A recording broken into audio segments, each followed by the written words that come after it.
Dobar dan, poštovani gledaoci. Britanski ministar vanjskih poslova Boris Johnson prošle sedmice boravio je u Bosni i Hercegovini. Ovo je bila Johnsonova prva zvanična posjeta našoj zemlji. Srbijanskim medijima britanski ministar je rekao da BiH ima problem sa islamskim radikalizmom, ali da podrška njegove zemlje neće izostati u rješavanju ovog, ali i svih ostalih problema, bez obzira na izlazak Velike Britanije iz Europske unije. Britanski ministar vanjskih poslova Boris Johnson nakon povratka iz Bosne i Hercegovine za srbijanske medije prokomentarisao je stanje Zapadnog Balkana i ulogu Velike Britanije u napretku Balkana prema euroatlantskim integracijama. Johnson je iskazao svoj stav kada je u pitanju manji BiH entitet, a osvrnuo se i na sankcije koje su SAD uvele Dodiku. Neustavni referendum u RS-u prošle godine bio je namjeran pokušaj da se podrije vladavina prava i Dejtonski mirovni sporazum. Zasad mi i naši evropski partneri odlučili smo da ostavimo otvorena vrata Dodiku, da se vrati na konstruktivni put i nadamo se da će on to uraditi. S obzirom na to da bi referendum o jednostranom odcijepljenju RS-a bio neustavan, došlo bi do kršenja Dejtonskog mirovnog sporazuma, kazao je Johnson i dodao da se akcenat treba staviti na razvoj zemlje Bosne i Hercegovine. Postoji potpuni konsenzus u sklopu Savjeta za implementaciju mira da entiteti postoje samo kao dio Bosne i Hercegovine i nemaju pravo odcijepljenja. Mislim da se mi, vaše političke vođe i njihovi međunarodni partneri moramo koncentrirati na ono što je zaista bitno, radna mjesta, ekonomija, životni standard i zaustavljanje odlaska mladih. Johnson je dodao kako je poboljšanje stabilnosti i sigurnosti Zapadnog Balkana prioritet političkih zvaničnika, te da će sve uraditi kako bi on bio stabilniji, sigurniji i prosperitetniji. Britanski ministar se, poput hrvatskih zvaničnika, dotakao teme radikalnog islamizma u Bosni i Hercegovini. Naravno da smo zabrinuti zbog utjecaja ekstremizma na Bosnu i Hercegovinu i to detaljno pratimo.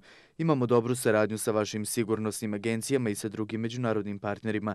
Pozdravljam hrabro vođstvo Reisuleme Kavazovića i Islamske zajednice Bosne i Hercegovine koji su stali u odbranu tradicionalnih vrijednosti evropskog islama i protiv stranih utjecaja. Razgovor koji slijedi najavili smo ranije. Kraću verziju gledali ste u CD-u, a dužu ćete gledati u nastavku.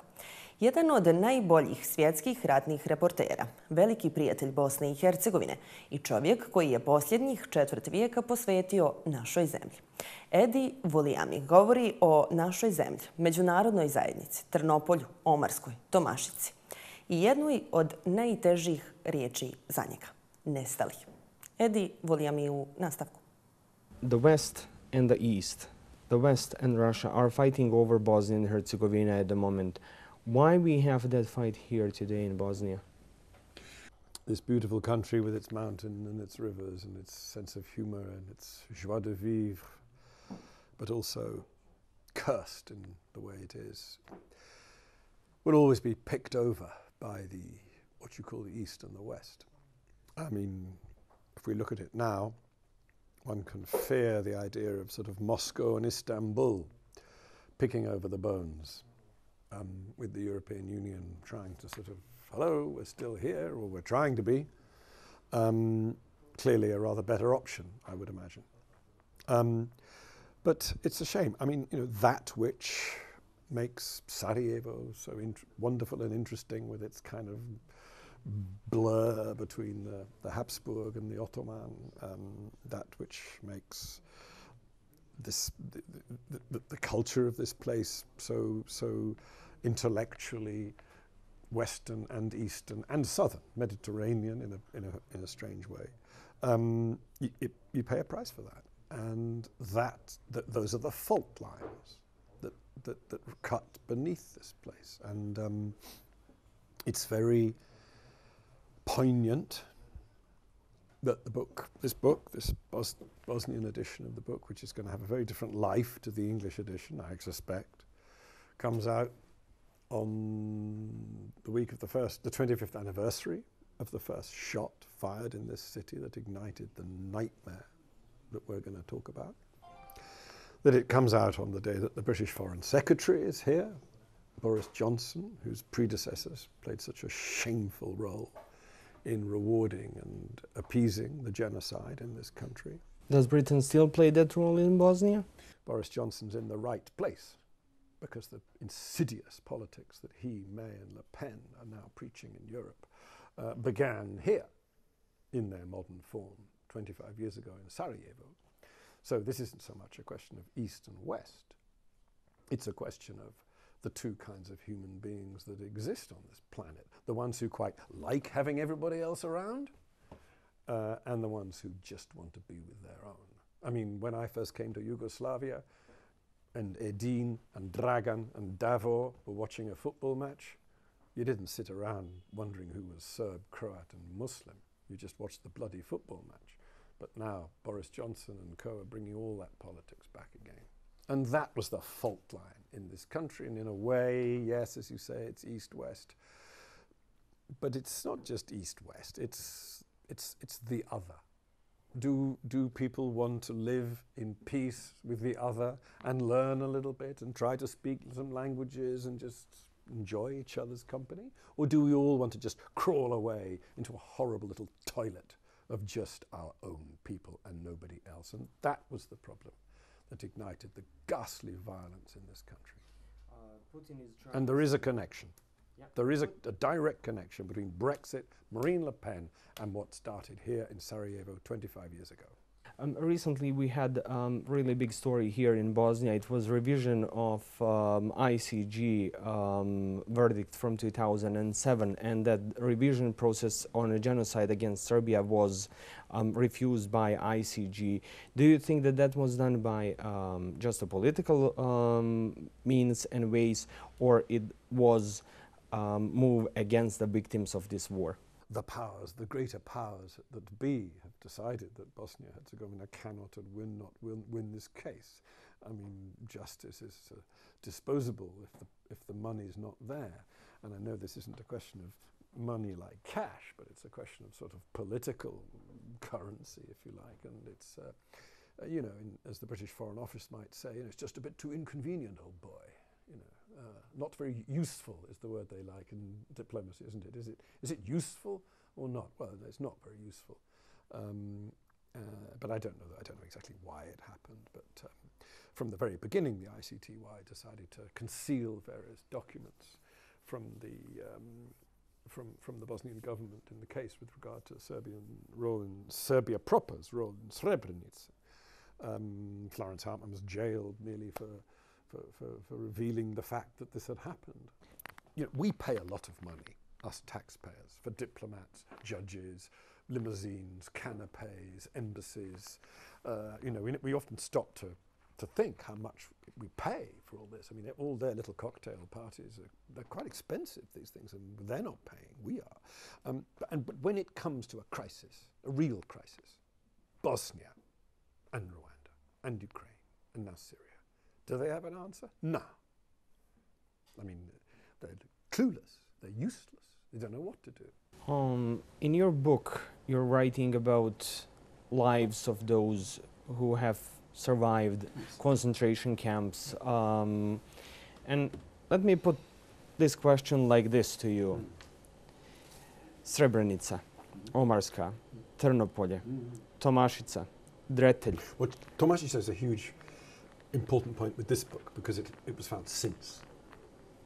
But what all those names mean for you as a journalist, as a reporter, as a human being, 25 years since they have happened?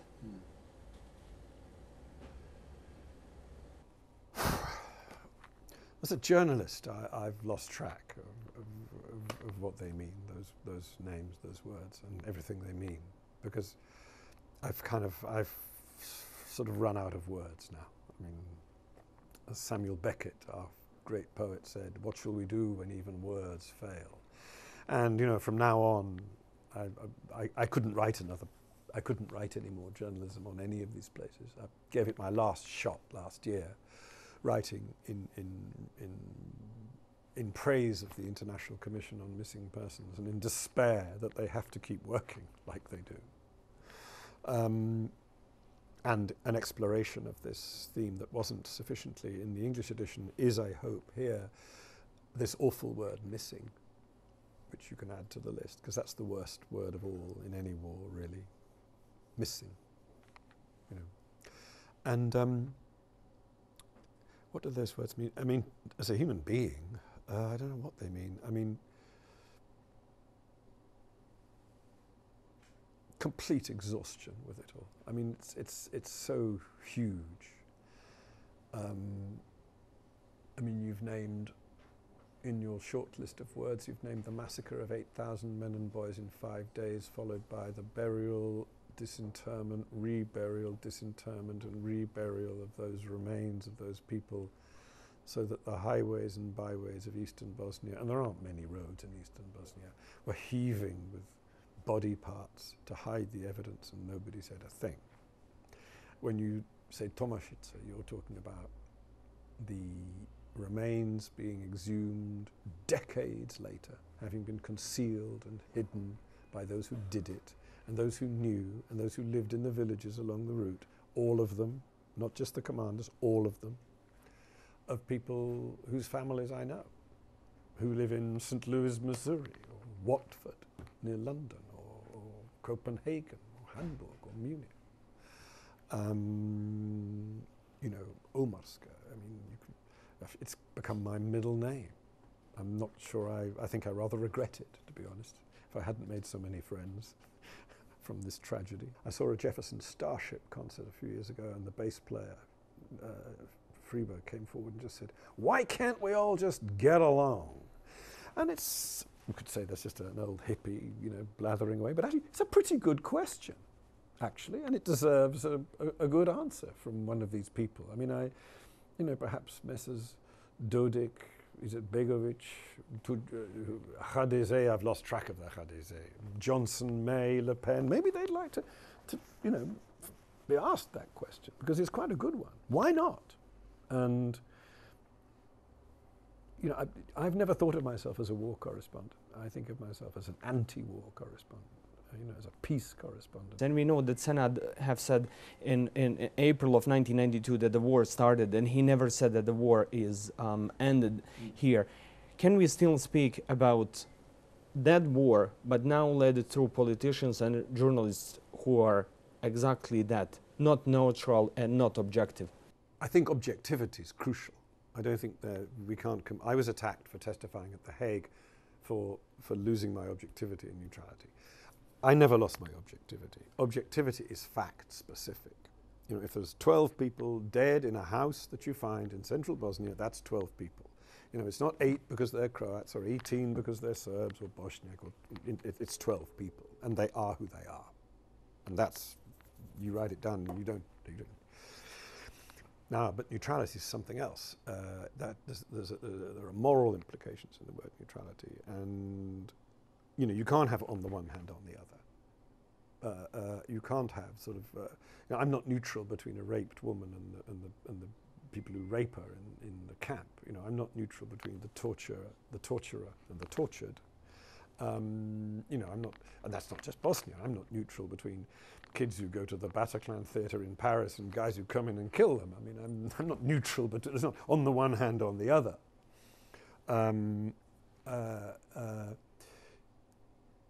So let's establish that, and that's why I went to The Hague.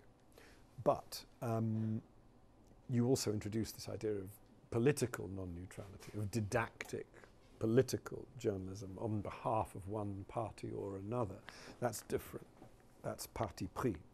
You know, I'm not parti pris. You know, when I see the cross up on the top of Koza la Kama near Prijedor, you know, I don't see a sign of peace. I see a terrible sign of domination and persecution. And, you know, so that's, you know, that's the kind of, you're introducing another kind of neutrality of using religion, propaganda. Obviously, I'm opposed to that. I mean, you know, I would never work for a party newspaper.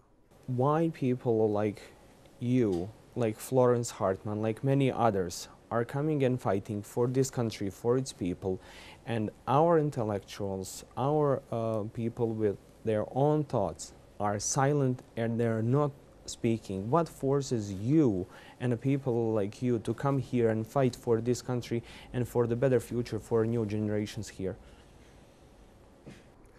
Perhaps we're just crazy. You know, perhaps we should just get a life and go somewhere else. I mean, I go to Omarska every August. I should probably go to Sardinia and read a book on the beach. God, I have no idea why. No, I do. The Berlin Wall had come down, Romania, then Poland, then Czechoslovakia, and we were uniting this continent at last. Spain and Portugal had come in from fascism during my time. People forget that. And Europe was becoming Europe. And then suddenly, this car crash, it crashes into this horrific bloodbath, first in Croatia and then here. And so that affected me as a European, to go back to the beginning, which is why I find what, Johnson and May and Le Pen are doing so repulsive. As a European, Bosnia really affected us because this was happening in our continent. I was always very moved during the siege in Sarajevo that the second largest product on the black market after cigarettes was cosmetics, because women, middle-aged women, young women, wanted to look their best when they went out to queue for water, risking a sniper's bullet, often never to come back, having taken a sniper's bullet. So why I'm back again, to answer your question, to do this, is because, okay, so in that book, very brave women talk about, for instance, the violation in Omsk. Now, it's 2 or 3 women in Omsk. But there are a lot of people out there in Foča and Vogosha and Visegrad, Vilna Vlas, who, although it's not their story, they recognize it. And even when young Edin Ramulic, my friend, describes as a young boy, seeing his father taken away and being humiliated by the troops, laughing and being forced to sing Chetnik songs, and he never sees his father again. Well, that's Edin telling his story. But in Vlasenica and Bielinja and Rogatica, there are a lot of people who will think, God, I remember something similar like that. So in a way, this book has a very different adventure in your language than it does in mine, because it's telling it. It's there. I think the answer to your question is because we could not leave this unsaid. And so long as the politicians and the diplomats and this farce, this money laundering system called the international community continues to obfuscate, to use its own inhuman language to describe what happened. Novoizabrani predsjednik Srbije Aleksandar Vučić vraća se svojoj staroj navici, prečestom održavanju preskonferencija. Skoro pa niti jedan dnevno-politički događaj ne ostane bez Vučićevog komentara. Tako je današnju presicu iskoristio za odbranu svoje administracije od napada u vezi sa protestima građana, ali nije zaboravio spomenuti ni svoje političke protivnike, pa im je poručio da je spreman i na javno brojanje glasova. Pa bila je pripremano sve. Sve vreme sam vam to govorio. Molim vas, samo poslušajte šta je to i šta je to tačno što sam vam izgovarao u tim trenucima. I sve sam vam tačno rekao. Sve sam pogodio od A do Š šta će da se zbiva. Od A do Š. I ne samo ja, već i mnogi drugi ljudi. Pa oni su o tome govorili. Oni su sami pričali da se za to spremaju. Onda su bili iznenađeni ogromnom razlikom i ogromnim uspehom našim, i onda je bilo, ajde 24 sata, ajde šta nas briga, tim gore po rezultata, ajde idemo sad da radimo sve. A što se tiče gospodina Jankovića, znate, on je političar od uvek bio, nikada nije obavljao ni jedan drugi posao, on je imao drugu funkciju, ali mu je to bio jedini posao, što sam od uvek i govorio, takođe. Šta će drugo da radi čovjek? Naravno, to ne bi radio neko ko je odgovoran. A šta drugo da radi? A šta drugo da radi? Od prvog dana se videlo da će to da radi. Od prvog dana.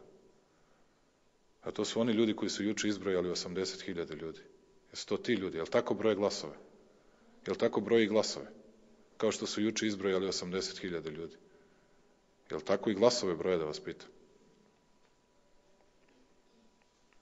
Pa bi tako 10 puta više da imaju glasova nego što stvarno imaju. Ali ja predlažem, recimo, pošto je gospodin pominjao biračka mesta 27, 85, primetit ćete, uglavnom su ih pominjali po Pazaru. Predlažem Republičkoj izbornoj komisiji da otvorite džakove danas i da prebrojete glasove pred svim novinarima, posebno pred kamerama N1. I takođe bih želeo da direktno broje pred njima, pa da se vidi da li je to u skladu sa zapisnicima ili nije. I ja mislim da je ovo pravi praznik demokratije, jer neki političari koji su želeli sukob, oni su računali da će diktatorska vlast da izvede kordone policije, tenkove, policajca ne mogu ni da vide, nigde. Evo vam ljudi, radite šta želite. Mimo zakona ne pošaljemo ni ko je organizator, ni kuda idemo, ma nema problema, izvolite, sve je dozvoljeno, sve je u redu. Hoćemo ispred vlade, hoćemo ispred skupštine, ma možete ispred vlade, možete ispred skupštine, možete gde god hoćete. Hoćemo da šetamo vamo, možete gde god hoćete, šta god hoćete, koliko god hoćete. Sve dok je mirno i dok ne ugrožavate ustavni poredak i dok ne ugrožavate druge građane. A u nastavku pogledajte i ostali vijesti iz Bosne i Hercegovine, regiona i svijeta. Klub poslanika Partije demokratskog progresa u Narodnoj skupštini RS-a traži da vlada odgovori jesu li tačni skandalozni navodi iz Ministarstva vanjskih poslova Izraela da predstavništvo RS-a u ovoj zemlji za koje se redovno izdvaja novac iz budžeta ne postoji već 2 godine. Treća nacionalna sesija Evropskog parlamenta mladih Bosne i Hercegovine Sarajevo 2017 održana je u Sarajevo, a okupila je više od 100 učesnika iz Bosne i Hercegovine i Evrope. Učesnicima se obratio šef misije OSCE u Bosni i Hercegovini ambasador Jonathan Moore, koji je kazao da trebamo da pričamo ne o mladima, nego s mladima, kada rješavamo mnoge probleme u našoj zemlji. Studentima u Srbiji su se tokom vikenda pridružili Vojni i Policijski sindikat Srbije, traže nove i fair predsjedničke izbore. Na kompanije u Srbiji povezane u sistemu Agrokora biće primijenjena pojačana kontrola deviznih plaćanja kako bi se spriječio odljev kapitala, što će biti regulirano zakonskim mehanizmima koje ima Narodna banka Srbije. Od eksplozije ispred crkve u Aleksandriji u Egiptu poginule su 2, a povrijeđena je 21 osoba, javili su državni mediji. Eksplozija u Aleksandriji odjeknula je samo nekoliko sati nakon detonacije u crkvi koptskih hrišćana u gradu Tanta u delti Nila, gdje je poginulo najmanje 25, a povrijeđeno 60 osoba. Odgovornost za napad preuzela je takozvana Islamska država. U eksploziji koja se dogodila u blizini vojne baze poginulo je najmanje 13 osoba, a minibus koji je prevozio civile potpuno je uništen, saopćila je vojska Somalije i dodala da su meta napada bili vojni zvaničnici koji su u tom trenutku napuštali vojnu bazu. Šef turske diplomatije Mevlut Čavuşoğlu izjavio je kako Turska nije u situaciji da bira između Sjedinjenih Američkih Država i Rusije, već kako uravnoteženo vodi odnose s obje te zemlje. Turska je podržala nedavne američke napade na vazdušnu bazu sirijske vojske u Homsu. Švedska policija privela je 7 osoba na ispitivanje zbog terorističkog napada kamionom, kada su poginule 4, a povrijeđeno 15 osoba, saopćile su danas švedske vlasti. Katolici danas slave Cvjetnicu ili nedjelju muke Gospodnje koja se slavi u nedjelju prije Uskrsa. Običaj je da vjernici blagoslovljene grančice ponesu u svoje domove i stave za križ na zidu. Tradicionalnu misu na Cvjetnicu na trgu Svetog Petra u Rimu predvodio je Papa Franjo, koji je ovu priliku iskoristio da izrazi saučešće koptskoj zajednici u Egiptu nakon današnjih terorističkih napada.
A s obzirom kakve smo vijesti imali večeras, ali i zadnjih 25 godina, mali je postotak od 5,1% koliko je prema posljednjim podacima depresivnog stanovništva u Bosni i Hercegovini.